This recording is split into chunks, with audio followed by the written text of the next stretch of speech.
would like, if I may, to take you on a strange journey. Hello, everyone, and welcome to another interview edition of Real Estate Realities with the Rebel Broker. My name is Robert Whitelaw, and I am the Rebel Broker, licensed real estate broker in the state of California, member of the National Association of Realtors. But please, don't hold that against me. We got a great one for you today. Had a great time doing this interview. Cover some very interesting topics. We're going to be talking about private lending. We're going to be talking about using options. We're going to talk about a lot of interesting stuff. And it's all going to be coming from Jay Conner, C-O-N-N-E-R, the Private Money Authority. Now, Jay has got quite a few things bouncing around in the wind in terms of things that he's offering. One great thing that he is offering is going to be some exclusive offers just for Real Estate Realities audience members. So there's a URL in the show notes. Check that out. He's offering all kinds of free stuff on how to get money. For those of you who don't want to go to the show notes, you'd rather just go in and type in a URL. I totally respect that. Simply go to www.jayconner.realities, REALTIES, I think is how you spell that. So go ahead and type that in, and you will get to see the awesomeness that you can download that is a gift from Jay Conner. So let's go ahead and jump in and check out the interview.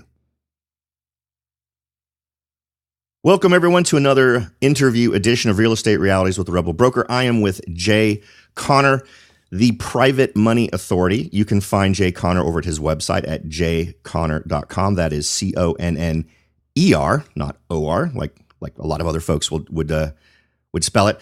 We're going to be talking mostly today about private money, but I want to welcome Jay to the show, and I'd love for you to take a few minutes to give us your background. What before we get into the private money part of it, what got you where you are? Sure. Well, thank you so much, Robert, for having me here on the show. My background, my wife, Carol Joy, and I live here in eastern North Carolina, Morehead City, Atlantic Beach, North Carolina. I grew up in this area, so how in the world did I become interested in real estate investing? Well, I grew up and I was raised in the mobile home industry, manufactured housing industry. Yep. Single wides, double wides, that type of thing. As a matter of fact, my father, Wallace Conner, at one time had the largest manufactured housing retail company across the nation. So I grew up helping people get homes, affordable housing, et cetera, in the mobile home industry. Well, back in the late 80s, the financing was pulled from that industry. But nonetheless, my father and I started up a new company, and we did the mobile home business until 14 years ago. Well, a blessing in disguise, really. We finally shut that company down, and I knew if I ever got out of the mobile home business, I wanted to get into buying and selling single-family houses, being a flipper or selling homes to rent-to-own buyers, et cetera. And the reason I knew that I wanted to get into this real estate investing business is because Carol Joy and I've got some really good friends in New Bern, North Carolina, eastern North Carolina here, that back in 1993, they wanted to build their first house, but they didn't have the seed capital or down payment to do it. So Kim's father-in-law down in Florida was a full-time real estate investor, and he said, I tell you what, I'll come up to North Carolina in New Bern. We'll find a fixer-upper. You all do the sweat equity on the nights and the weekends, and then you can sell it quickly and you can keep the profit for your down payment on your house. Now, this was in 1993. I was still in the mobile home business. And so what happened was that in less than 90 days, they pocketed $30,000 in profit on that flipper. I said, oh, my lands. Here I am struggling to make $3,000 profit on a mobile home when they made $30,000 in 90 days. So I knew I wanted to get into the business. So 14 years ago, when all the financing was pulled from the mobile home industry, That's when I started. I looked in the Homes magazine. Back then, they had magazines by realtors that came out monthly. Mm-hmm. And I looked in the magazine and I said, I'm going to look for the nastiest, ugliest, bad-smelling house I can find. Because I read in a book somewhere that the uglier they are, that's the smell of money. Mm-hmm. So I found it. Found it in the Homes magazine. It had been on the market for 9 months, had over 60 showings. I went and looked at it. And so I put it under contract with the realtor for $50,000. I was so proud. I went and took Carol Joy, my wife, to look at it. She wouldn't even get out of the driveway to look at this house. I took my dad. He walked inside and he smelled it. He said, son, have you lost your mind? The good news is I hadn't. I closed on the deal, put another $50,000 in it, had $100,000 in it, and in less than 60 days, I sold it for $140,000. So my first deal, I made $40,000. Now that was 14 years ago. Fast forward, Robert, to just 8.5 years ago. I called up my banker. I had been funding all my deals the first 6 years with local lines of credit. I mean, back then, you know, if you could fog a mirror, you could get a mortgage, right? So I called him up, dead silence on the other end of the phone. He says, Jay, we have collapsed your line of credit. I didn't know what collapsing a line of credit was, but I knew it didn't sound good. Yeah. I said, what'd you do, Steve? I had perfect credit score, 800 credit score, never late on a payment with this bank, and they cut me off. Well, you all will remember what was going on back in 2007, 2008, 2009. So here I was, cut off with no funding, and in less than 2 weeks, Robert, I was introduced to this wonderful world of private money. And since that time, it was a blessing in disguise. Since that time, I have not missed out on any deals because I did not have the money and have rehabbed over 350 houses. Yeah, and that's, you know, so many people underestimate the power of it. We were talking a little bit before we started recording the show about how people could easily play armchair investor, or maybe that's not the right concept. Maybe the right concept is the practiced investor who's done real world properties and analyzed them and come up with the plan and sort of just watched those properties progress and realized that their analysis was right. But what was holding them back was so many of the conventional lending issues that prevent people from being able to borrow to make a deal happen. And in those scenarios, private money is absolutely the way to go. And it sounds like you discovered that and have kind of run with it. Oh, my lands, I put it on steroids because, you see, I called up my banker and I had 2 deals under contract with profits over $100,000 that I'm getting ready to lose because I've been cut off. And so I learned about private money very quickly and put it on steroids, raised over $2 million in my first 90 days. And so that experience was such a huge blessing in disguise because of being cut off from the banks. That actually tripled our business in the next 12 months. And this is in a down economy. Yeah. We were able to fund so many more deals. And then beyond that, beyond tripling our business, I was no longer under the rules of the bank because, you know, when we borrow money from the bank makes the rules. Yeah. But in this world of private money, and by the way, I'm not talking about hard money. We can talk about that if you want to. But in this world of private money, we make the rules. We set the interest rate, the term, and et cetera. And so, you know, the most dangerous number in any business, from my experience, is the number 1. And that's it. I only had one lending source. And now, thanks to private money, Carol Joy and I have 45 different private lenders funding our business. Wow. And that's with those folks, how many deals are you able to do with that pool of investors? Yeah. So with that pool of investors, we have right at $6 million in private funds that we just churn from house to house to house to house. So we are doing about 3 to 4 transactions a month. This month is out of the ordinary. Oh, wow. We're actually doing 6. We're doing 6 this month. But the average profit per deal, and I'm in a small market. My total target market is only 40,000 people, and the average profit on each house is $64,000. Wow. And what's the average price of a property in that market? Yeah. So to make $64,000 on a deal, then your sale price or your after repaired value on the house needs to be around at least $200,000 to $225,000. So my bread and butter of after repaired values that I will offer to the market is between $150,000 and $250,000. So average profit on a $150,000 house is not going to be $64,000. Right. It's going to be more like $30,000 to $35,000 at that price point. Okay. And where are you doing this, and what kinds of properties catch your eye? Yeah. So I'm doing it right here in eastern North Carolina, Morehead City, Atlantic Beach area, and the surrounding towns, Newport, Havelock, Cherry Point, Beaufort, etc. So the deals that I really want to focus on, and this is my recommendation to a brand new real estate investor that's never done a deal, or a seasoned investor will have already discovered this. And that is, my primary focus is on price points of homes that would be a price point for a first-time home buyer. And here's why. The first-time home buyer market, as you know, Robert, is the largest pool of buyers out there. And did you know, I know you know, Robert, but did you know that 80% of Americans cannot go to the bank or mortgage company even today and get a mortgage?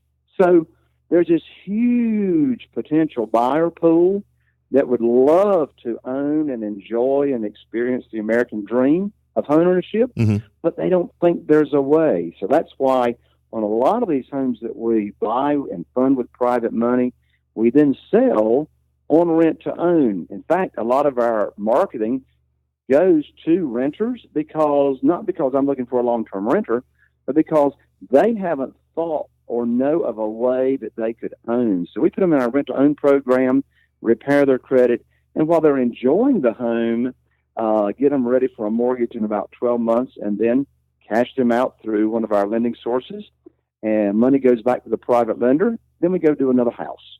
Okay. So what's usually the longest hold that you'll do on a property? But like between... Typically 18 months. Okay. Typically the longest, because if I'm going to rehab the house, now let me make this point. In fact, if people are taking notes, here's a writer-downer, and that is private money is used when the seller requires all the funding up front. In other words, private money is, 87% of FSBOs for sale by owners will not even entertain any kind of creative selling like owner financing or seller financing or, options or whatever. They want all the money. So the writer-downer is private money is used when all cash is required, to buy the house. Right. But I digressed. Robert, tell me the question again, because I got off on a tangent. So the question, the original question was, where do you invest and what kinds of deals? I think the only thing we haven't really covered is the kinds of deals. Yeah. So the kinds of deals. So the kinds of deals would be, of course, my primary focus is homes that a first-time home buyer would be interested in. And, of course, I buy a lot of, and here's another writer-downer, I buy a lot of bank-owned properties that are actually in the MLS that are listed by, we call them REOs, right. bank-owned properties. But in this market today across the nation, in most cities, there's a lot of competition from real estate investors to buy houses that are REO bank-owned in the MLS. Yeah. So I have a stealth system, an under-the-radar system on how to locate motivated sellers before other real estate investors, even though they exist. And so that is my foreclosure system. Where we actually, I have an 8-letter direct mail system that we mail in our area to all notices of default. Some places or states it's a summons. And so we communicate with these folks. I get a 57% response, which is crazy. Wow. 57% response from these 8 letters offering solutions and help to people that are in distress. So that's one of the areas or kinds of deals I'm looking for is people that are late on their payments, that need help, need some money put in their pocket to help them move on, because they're obviously not going to get any money when it's foreclosed on. And so we'll buy those properties as well. So that's one of the target markets that we focus on. Okay. Now, I'm going to take a quick break right here, but when we come back, I want to ask you a little bit more about that REO comment, because I'm seeing a lot of variation across the country as it relates to that. And your comment kind of surprises me. So don't go away. We'll be right back. Are you ready to jump in and start your search for your first investment property?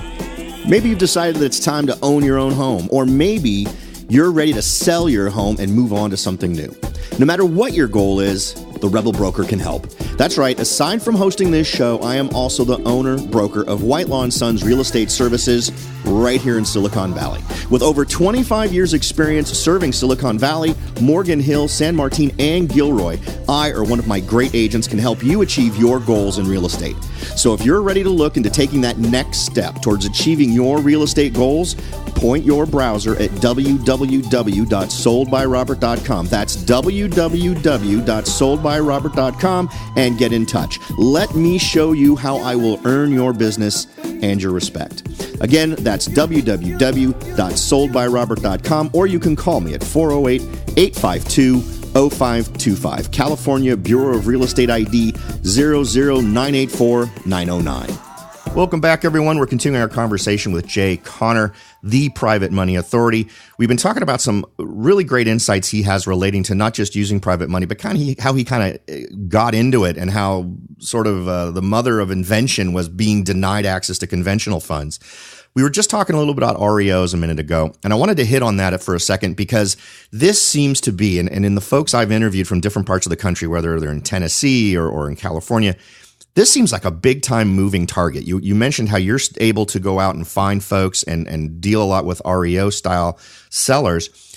In my marketplace, there is almost none of that. The REO market has really, in California, in my area, in Silicon Valley, has nearly collapsed from what folks were used to right after the downturn. You just don't see them come up. It doesn't tend to happen. Or if they do get notices of default, or they start to go in arrears, it tends to solve itself within that 3-month window that we have here in California. Are you seeing a large enough REO market happening in your local area that you're able to build a pretty good business on it? As the market is right now, the answer is no. I could not build a full-time business just looking at REOs in MLS. However, there's a lot of people, no matter where we live, that will have some type of difficulty or financial problem. Sure. And so I also work with a list company that is able to provide me people that are behind on their payments. And so we will reach out to them and offer solutions before they even list their houses in the MLS to sell it. See, that's what's interesting to me. There. You said you had a 57% response rate to that, which indicates, that first letter has come out from the bank. You're behind on your payments, right? So I'm assuming that's your list generator. That's what kicks off that first letter, right? And your response level is so amazing. It makes me wonder about other elements relating to your market there in terms of I guess what I'm trying to get at here is we've seen signs of sort of weakening in the marketplace in a lot of different places. And I'm wondering, in terms of historically in your local market, are you seeing more folks responding to that REO note? Are you seeing more folks kind of falling into that category of falling behind in their payments? I'm interested in how robust you're finding that compared to past years when it would have been obviously much more robust. Right. It has fallen off some. Carol Joy and I developed this system, actually started working on it 12 years ago. And of course, we've tweaked it. Mm-hmm. So the reason we get such a high rate of response to the letters is for two reasons. Number one, the message in the letters are a perfect match to the audience that's receiving the letters. We're talking their language, okay? Secondly, the response is so high because of the sequential mailings. We mail these letters 3 days apart from each other. So within 24 days, they've received all 8 letters.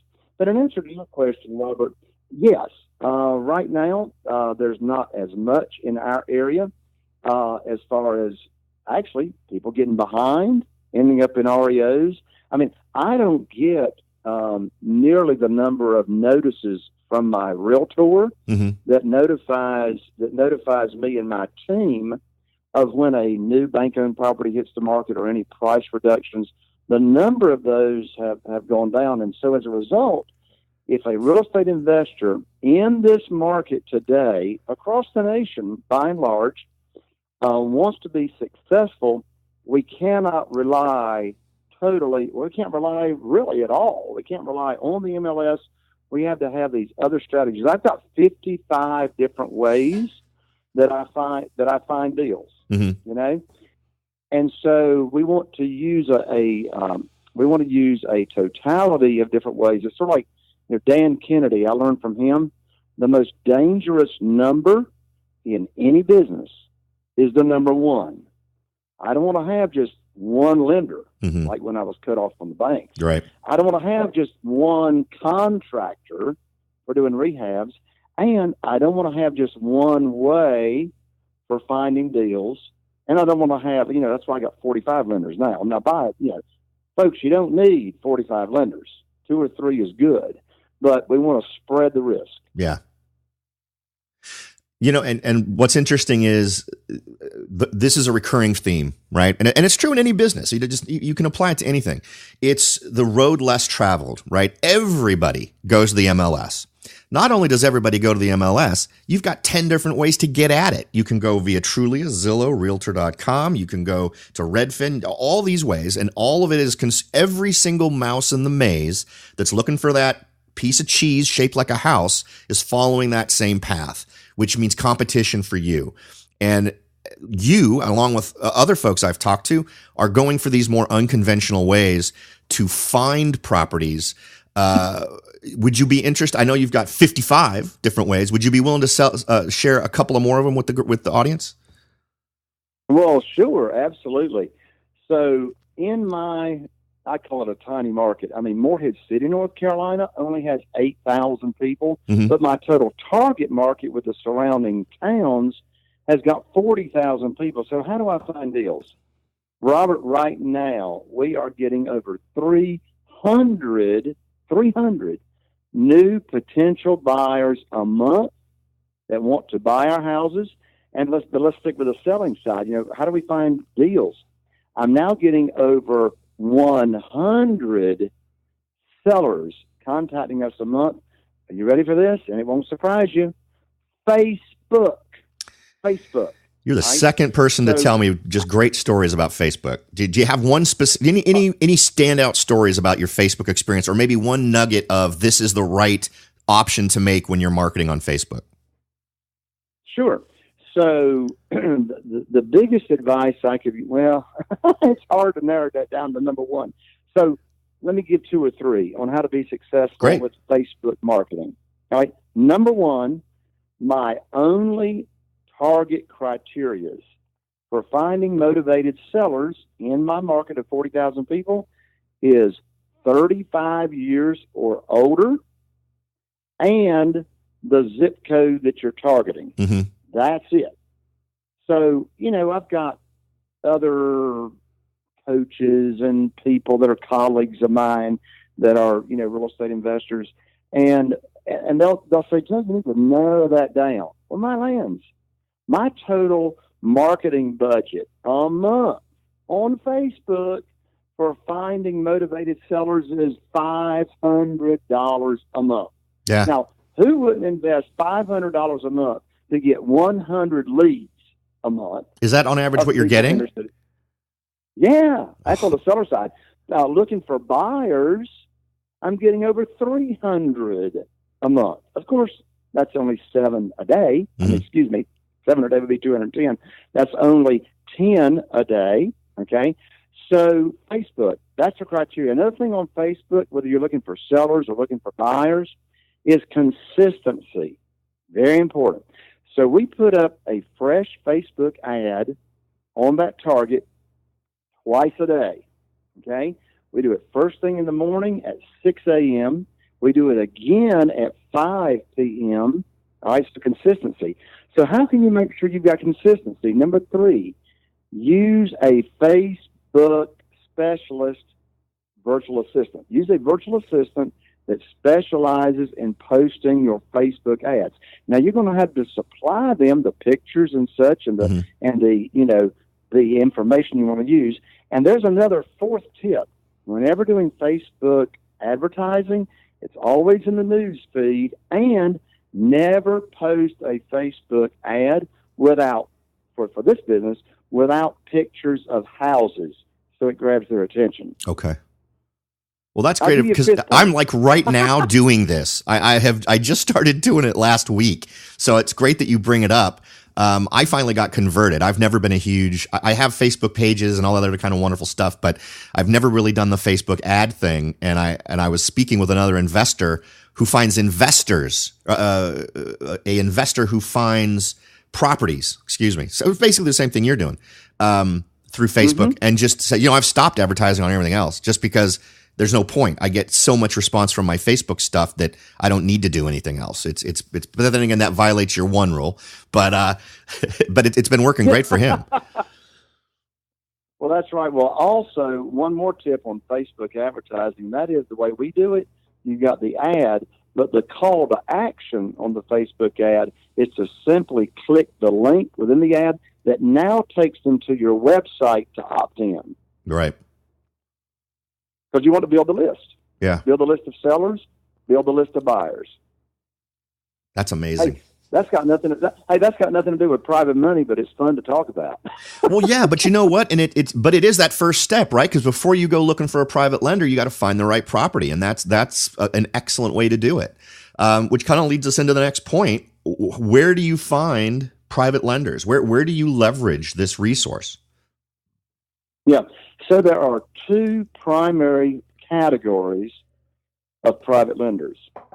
The first category is what we call the warm market, or those are people that you have some type of relationship with, you know them somehow.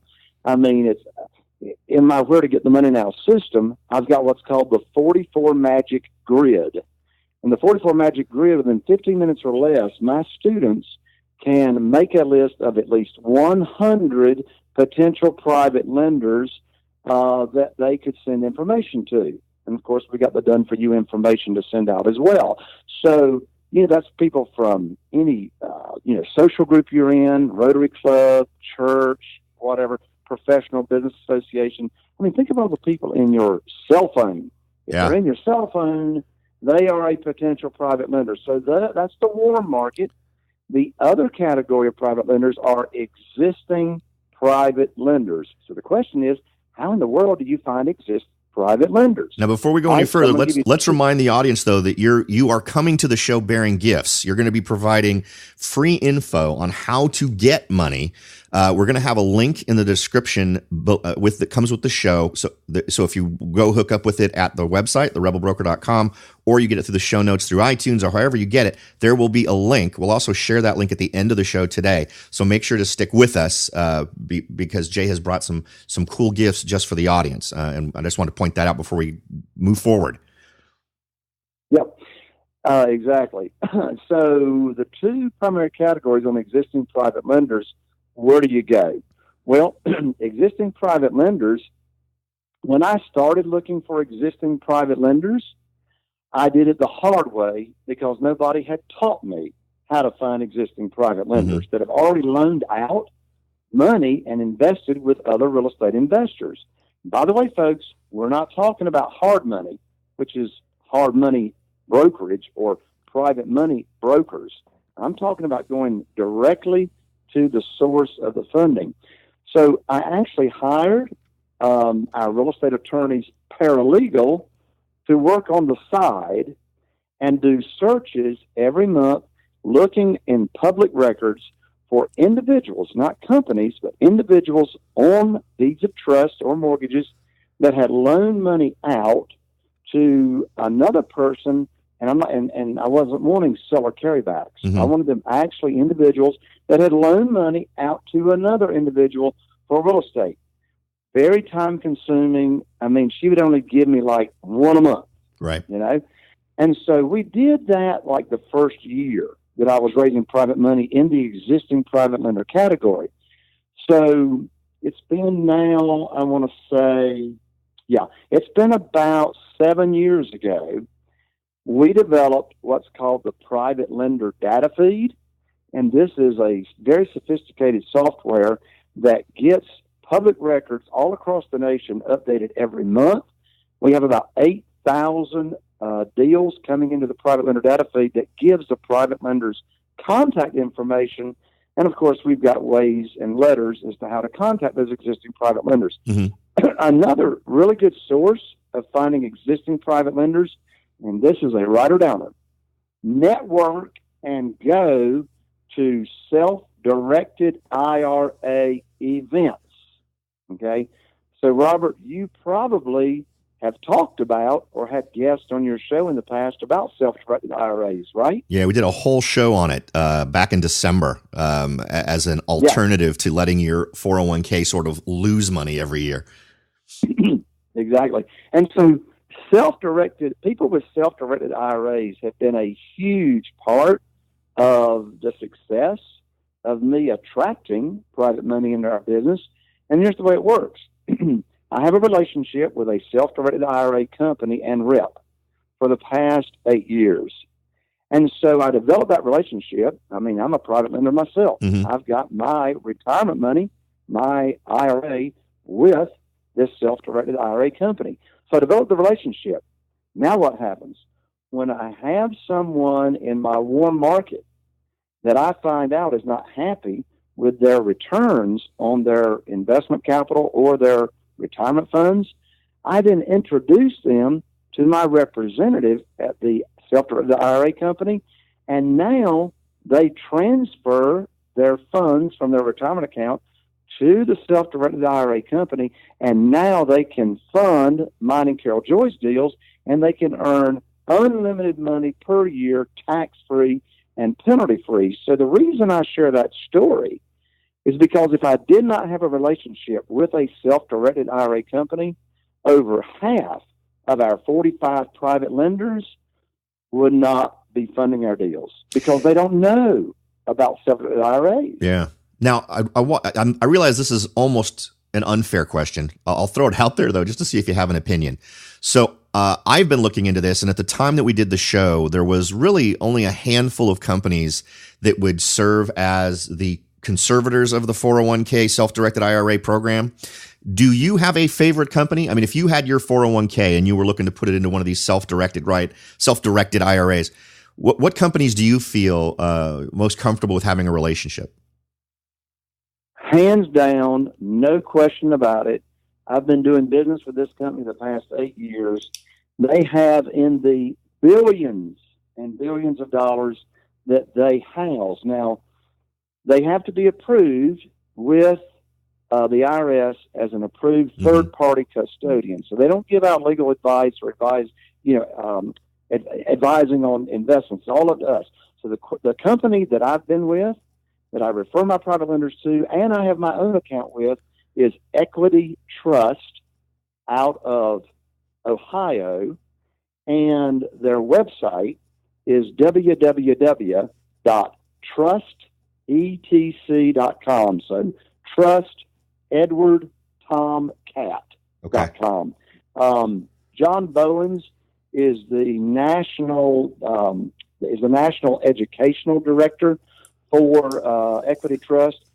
Since I developed a relationship with him 8 years ago, he's been taking care of all my new private lenders that I refer to him and funding our deals. In fact, John Bowens comes to all of my live events that I have each year right here in our hometown, and he talks about self-directed IRAs. So it's very, very important to have that relationship in place to where you can refer your new private lenders, to Equity Trust. Yeah. And, I think this is a very opportune time to have a conversation with everyone about self-directed IRAs, particularly since, Your IRAs are typically invested in instruments related to the stock market. And while recently folks who have enjoyed an awful lot of upside, I don't know anyone who doesn't see a market adjustment coming in the stock market. You can't sustain 22,000 on the market with the numbers that we see in terms of so many different stocks that, according to everybody, are overvalued. So even if you're someone who maybe doesn't care about this stuff, or at least the real estate specific stuff, maybe you're just that person who has a 401k and wants to potentially simply move it to a smarter location. If you're also of the same mind that the stock market can't stay where it is, it's going to have a correction, and I happen to share that belief, doing something like this, I think, makes a whole lot more sense. So I think that the timing on this is perfect, since typically when the stock market takes a dump is in the month of October, and that's just 2 months away. So I think the timing's perfect. Yeah, I agree with you, Robert, not only because of timing, but here's another big thing. My private lenders absolutely love the private lending program that I have, and here's why. Well, there's three major reasons, but I'll just give one related to what you just said. The private lender does not have to worry about the volatility of their principal loan amount or their principal investment. Here's why. The principal loan amount from the private lender to us as real estate entrepreneurs, the principal amount remains the same until the house cashes out or the note comes due. Here's what I mean by that. We as real estate entrepreneurs and investors, typically we pay interest-only payments on the loan. And here's why. Number one, the private lender is going to prefer interest-only payments because if you're paying them back principal and interest, then the principal is being paid down and they're not earning as much money on their money. So they want all their money to stay invested. In fact, when we cash out on the house, they don't even want the money back. You know? The second reason is that it helps us as the borrower on the deal. Interest-only payments, of course, are less than principal and interest. But again, I want to emphasize the point. See, the private lender, in contrast to investing in the stock market, not only is their principal not volatile. I mean, you know, when you invest in the stock market, you already lost money because you had to pay fees and commissions. And, of course, the value of your principal may be less tomorrow, next week. So by the private lender knowing exactly that their principal amount is going to remain the same, they're also protected. We do not borrow more than 75% of the after-repaired value, okay?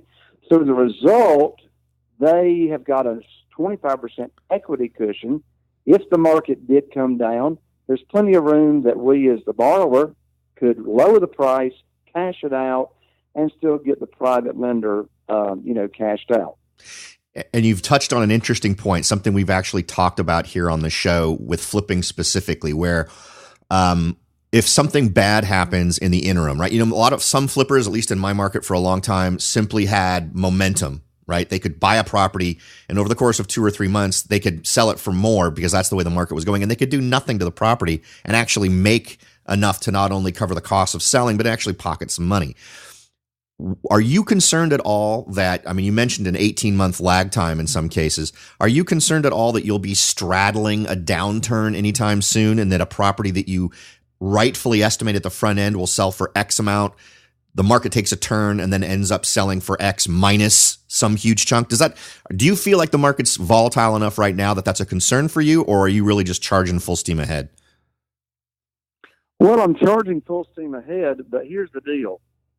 As we all know that's here on the show, Robert, our host, listeners, nobody's got the crystal ball ever to really know when's the stock market going to take a downturn. I hold the opinion it will in October, but I could be wrong. And nobody has got a crystal ball on what real estate values are going to do either in your market or somewhere else. Right. You know, for example, about 6 years ago, 7 years ago, something like that, just here in this area, we had a downtick of about 10% on values. Wow. So how do we hedge against that? Well, that's why we do not borrow more than 75% of the after repair value to protect the private lender. So if the market is going down and you need to cash out, well, cash out before you get down to 75% of the value. That way your private lender is still made whole. Yeah. Yeah. See, that's the thing. And one thing that I don't think a lot of beginning investors grok is that at the core, you need to have some math that you never violate. And I love your 75% rule because I think that's a super smart way to go. It's a ridiculously smart cushion. And there's no way you're going to see in a interim period, even if the market does take a dive, I don't think that since you're giving yourself the cushion you're giving yourself, that you can just simply accelerate your sales process so that you don't end up losing anything at the end. So I think that's a super smart tactic that new folks really need to understand as sort of a commandment you don't break, just to protect yourself in the case of bad stuff. Yeah, well, Robert, you just said something that triggered a very, very important lesson for me. In fact, it is the biggest mistake that I've ever made in real estate investing. And here it is. What you said was follow a formula. I teach my students, let the math make the decision. Mm-hmm. So let me tell you real quickly the biggest mistake I've made, and I learned it, and I haven't made the mistake again. 7 years ago, no, I take that back. No. It was prior to my world of private money. 10 years ago, right? My lands. 10 years ago, 11 years ago, the market was crazy. Yeah. Crazy. And at that time, I was funding all my deals with mortgage companies and banks. So we live here in Morehead City. Right across the high-rise bridge is Atlantic Beach, North Carolina. And so there were these 3 condominiums on the beach that I went, at the courthouse and invested in. Well, at the time, I got a frog in my throat. At the time, I was buying them. Well, first of all, I wasn't following the formula that I now use and teach as to what's the most you should buy when you're paying all cash. But the bottom line is this. I bought those condominiums in anticipation of appreciation and flipping them based on appreciation. Mm-hmm. Big mistake. Yeah. Here's what I learned. And by the way, I still own those 3 condos on the beach. And the values still have not come back all the way. All right? So here's the lesson. I can't stress this enough. Here's the lesson in real estate investing into single-family houses or any kind.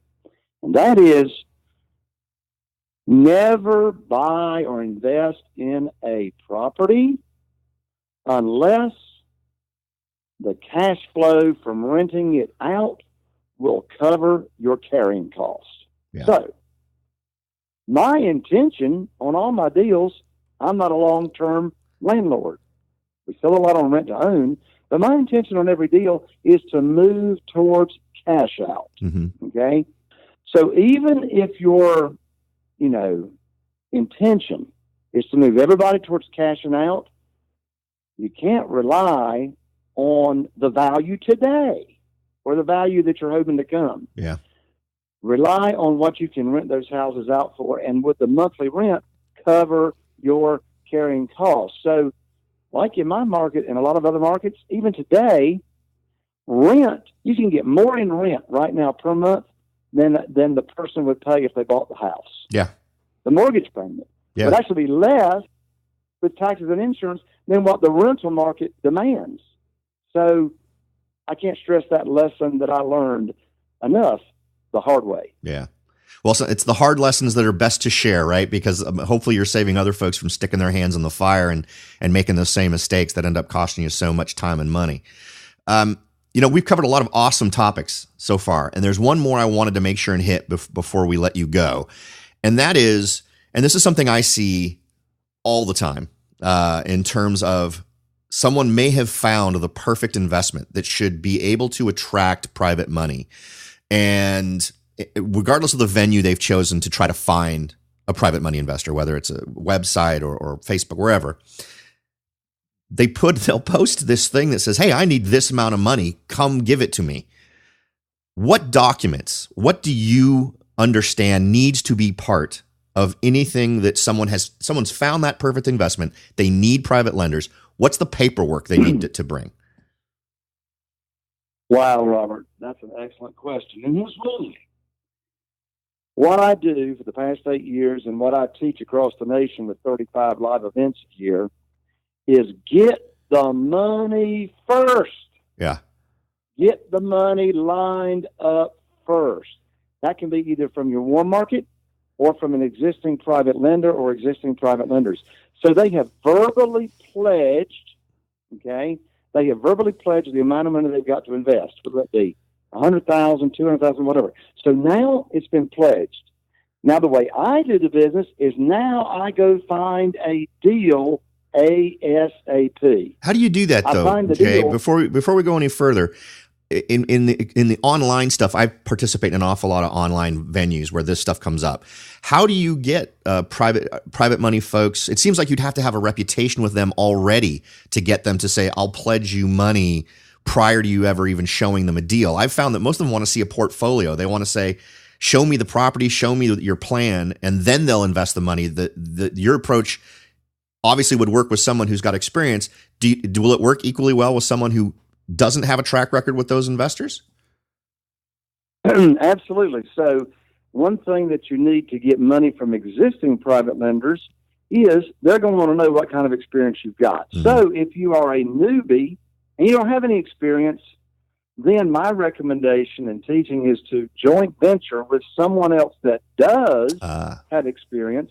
And once I have taught my student how to talk to potential private lenders, whether they're existing or warm market, now my students become an expert at talking the private money language.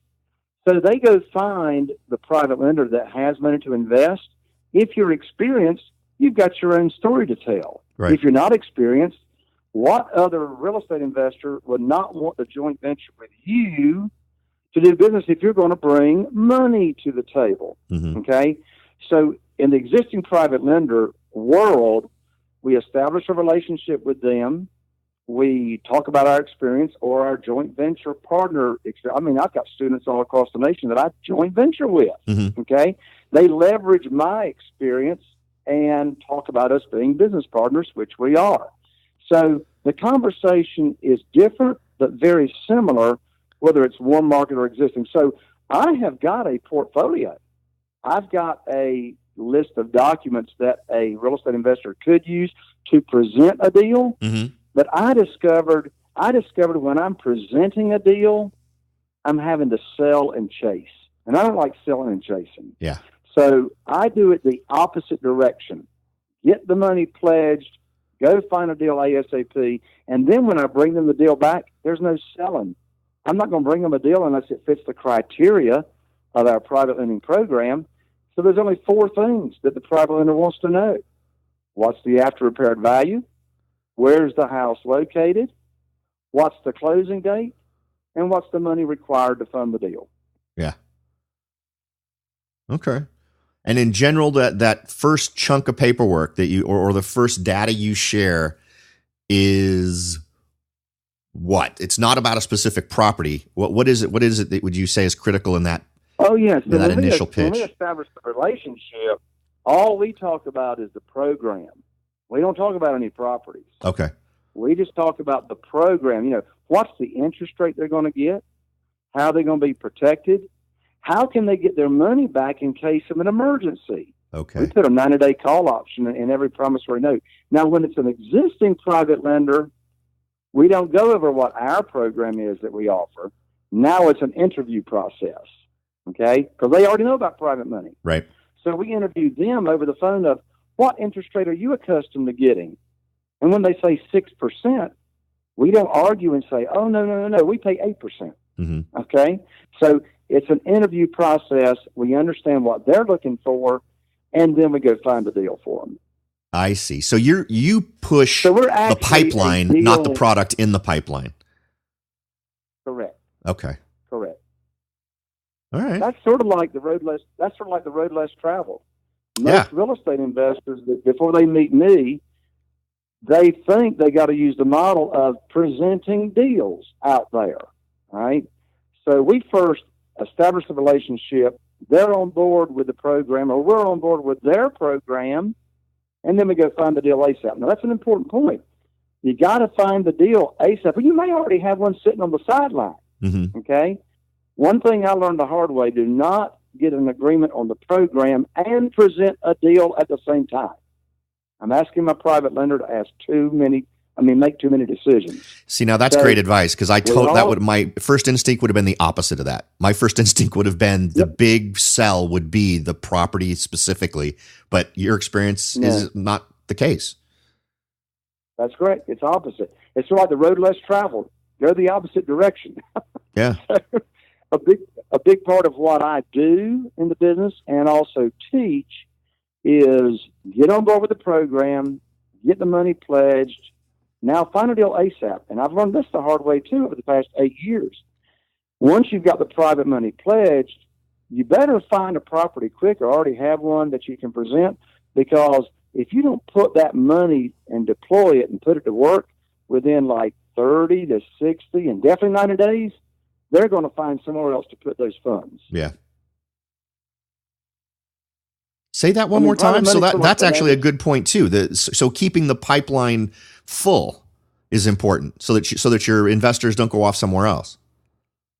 Exactly. And I tell you, when it's time to cash out and they get their private money back, they don't want the money back, but I have to get the money back to them and then do a new note, because the real estate attorney's trust account can't keep money in it without it being assigned to something, So they'll say, well, can't you just roll that over? Well, I could roll it over if I was borrowing unsecured funds, right? But I'm not borrowing unsecured funds. Right. Everybody gets the deed of trust or mortgage, so we just go do a new deal. Now, here's a caveat to that, and this is an advanced strategy, Robert, so I'll be quick on the advanced strategy. We do reserve the right in the promissory notes, if the house cashes out, we reserve the right to substitute the collateral for another piece of collateral if we have another property, and keep their note in play as long as that other piece of property that will be the new collateral meets the criteria of the program, such as maximum loan to value and et cetera. Right. Well, that's great. You've got you prime that pump, and it keeps everybody in the process motivated to keep moving, which generates profits for you, right? You have that prime motivation to hold on to these really reliable investors. So you're constantly priming the pump with properties, and the investor develops greater and greater levels of confidence in you because you've developed a pipeline that's working and it's repetitive and working regularly, so they don't feel the need to go elsewhere. Exactly. That's why people can't believe I do this. But I have my own live event 4 times a year here in Morehead City, Atlantic Beach, and I actually bring 8 to 10 of mine and Carol Joy's personal private lenders at the event for attendees to network with. That's like letting somebody look up your skirt, You never want to say that to men of Scottish descent, Jay. Well, that's true. Because we don't wear underwear under those things. Hey, speaking of that, we all sad loss this week of this show. Glenn Campbell passed away, and I had no idea. He had the Glenn Campbell show in the late 70s. Yes, sir. And I had no idea Glenn Campbell actually played the bagpipes. Yes, I did know that. So YouTube Glenn Campbell bagpipes, and that man had some amazing talent. Sorry, I digress. No, it's all right. Scottish guilt, so there I went. Well, what's funny is historically, my family is supposed to hate the Campbells because apparently sometime 200-300 years ago, the Campbells raided my little family town and killed everybody. So that's a little story from. Yeah. So there you go. I don't know how we got off on that. But I don't know, but it was good. I enjoyed it. So I love all the information we've covered. It's actually, I think, more than whetted appetites. I think you've actually answered some really great questions. Why don't you share with everyone the best ways to reach out to you so that they can take advantage of your experience? Absolutely. So the way to reach me, and I do 35 live events a year across the nation, teach private money, how to find deals, how to sell houses quickly, how to automate the entire business. But here's how to get it. And along with this URL, you can download or we'll mail to you with autographed copies in the mail. So I've got my book, The New Masters of Real Estate, Getting Deals Done in the New Economy. And I have an audio titled How I Raised $2,150,000 in less than 90 days when cut off from banks. And here's the website, www.jayconner, JayConner.com/realities from Robert's show here. Make sure you put the realities all in lowercase because that URL is case sensitive after the /. So JayConner with an ER.com/realities. Excellent. And I'll include that link in the show notes of today's show so folks can get access to it. And you mentioned autographed copies of your book. I'm assuming a limited quantity. Yes. As a matter of fact, we're getting close to the bottom. Okay. So when you go to that website, they can either download these two resources right to the computer, or if they want hard copies, we're glad to mail them as well. So yeah, I do have to put a caveat on the offer there, Robert. As long as supplies or books last, gotcha. I can do the hard copy of the mail, but there's no limit to downloading them. Okay, perfect. Well, that's very generous. I appreciate that, and I appreciate you extending that to my audience. I'm sure we'll have a ton of people take advantage of that. You've been very generous with your time, Jay. Just to sort of wrap things up, when is your next public event? Where could someone find you if they wanted to either find a schedule or your next event where people could meet you in person? Sure. So my next event, it's actually a $2,000 event, but for your listeners, Robert, they get to come for free. Okay? Cool. So it's a 3-day event. It's October 4th, 5th, and 6th, Wednesday through Friday. In fact, we're having the Seafood Festival right here in our town. But here it is. You can go to www.jaysliveevent.com. Mm-hmm. That's JAYS, live, LIVE, event, EVENT.com. And you can register right there. I will tell you, folks, you'll definitely want to do that ASAP because with the Seafood Festival here that weekend, the hotel, and I've got a hotel room block already in place, but that will sell out fast. And so you want to take advantage of that right away. I'll be teaching private money lenders. I got a rehab bus tour. I teach how I find deals like nobody else, how we sell them fast, and then how we automate the business to where you can learn how I'm actually in the business 10 hours a week or less. That's amazing. Well, Jay, thanks again for sharing your knowledge and being so generous with your time. I appreciate it. Absolutely, Robert. Thank you so much for having me. I hope we can do it again sometime. Absolutely. Thanks. Thank you. Bye-bye.